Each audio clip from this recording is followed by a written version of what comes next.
Hello everybody and welcome back for another episode of Indie Impressions. My name is Nick and today we're going to be checking out a very cute and quirky little platformer adventure game called Synclox by developer Detective Pixel.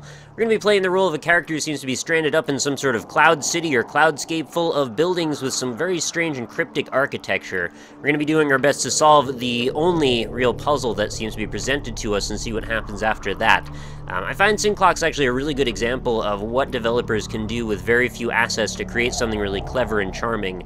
And I did play all the way through this one, so before you, question how much experience I have, I did actually see the whole thing. It's not a very long game, but for what it is, it actually does a really good job at creating something fun. So let's jump into it, we'll press X to play, and we'll see if we can get a little bit of exploring done, shall we? So, here's our character. We can use arrow keys left and right, jump with up.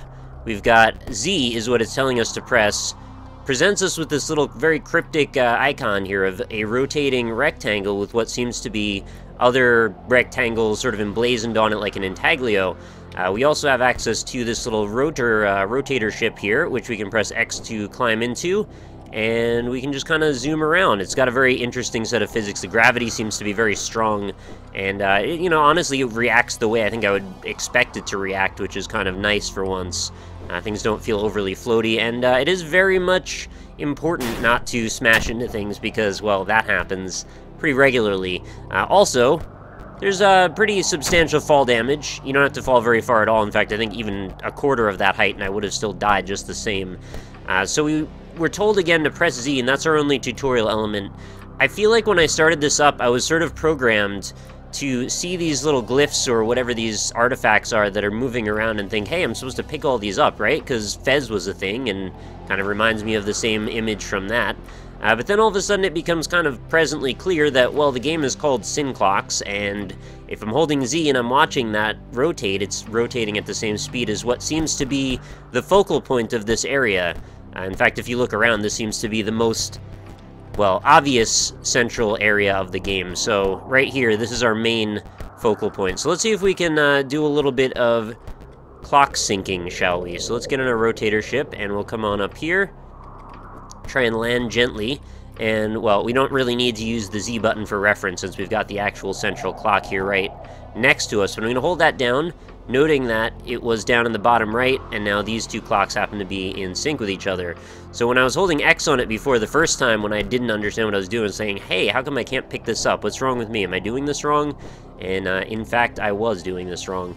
So our journey for Synclox is going to be basically to wander around and find all of these 8 clock faces and hold them down until they are ready to be all together on the same page. So now we've got 2 of 8. Pretty sure if I hold that too long, or if I go back and touch it again, I can actually break the cycle again and create the clock to be out of sync again. But I don't know why we would do that, really, just saying. Always best when you can leave yourself a little room to make sure you've got it all lined up properly. So there we go, 3 of 8 already.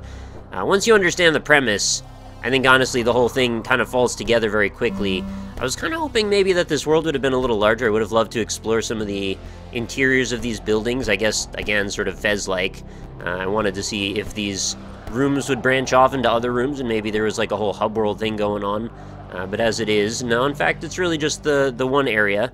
Although, I must say, there are some areas within this area that have a little bit more breadth to them. In fact, I'm going to go for one of those areas right about now. Also, if you're wondering, these are actually collectibles, so there are some things that you do want to run into and pick up, although, they come few and far between. So now we just need to do a little bit of platforming in a more proper sense.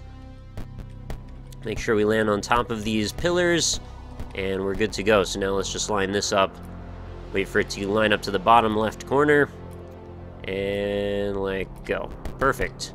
Alright, so now we're 4 of 8, halfway done already.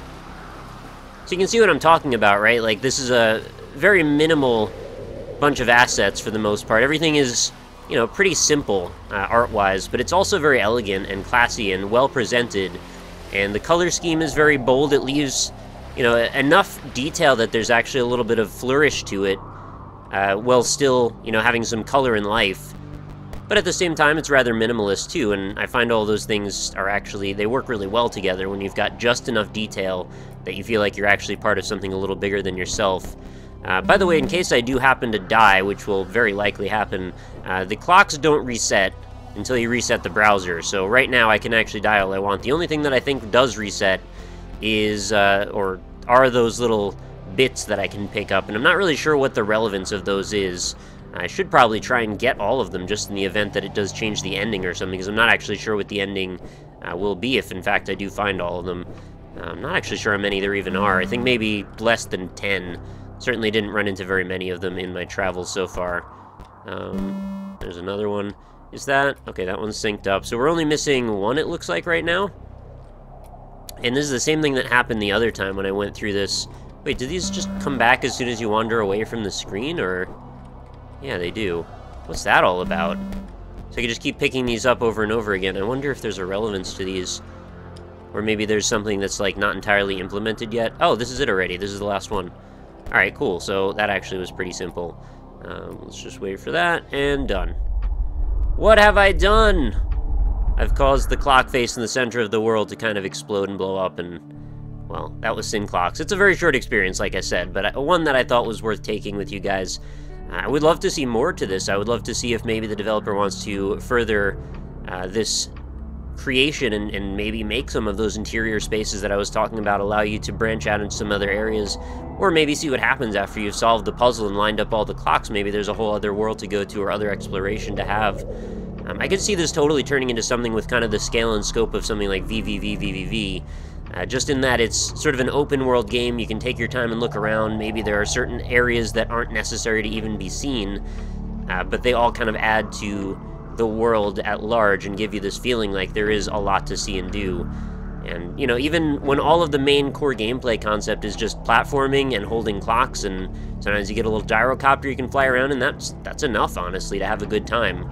So it's just about creative manipulation of those assets that were given, and of course reinforcing, you know, the game world and the atmosphere. And I think the audio does a lot to also augment that experience. All in all, though, a really fun little game. Synclox, definitely worth a look.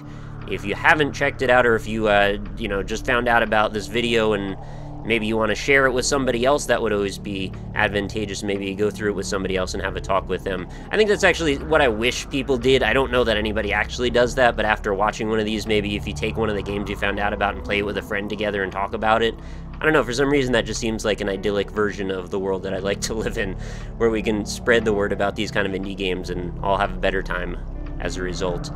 Granted, though, I am aware this is like less than a 10-minute experience, so there's not a lot of meat to it, but still, I think for the sake of kind of like game design discussions, these sorts of things are very useful and beneficial in critiquing how people make things happen in general. So there's a lot of potential here. Synclox, very cool game. Go give it a try. You can play it in your browser. I think there's also a download link as well from the Game Jolt page, so I will have all of that in the description. If you enjoyed the video, make sure you leave a like on it. New episodes of Indie Impressions go up every single day, so look forward to bringing you another one tomorrow. Hope you enjoyed it, and I hope you'll have a fantastic night. Talk to you all tomorrow.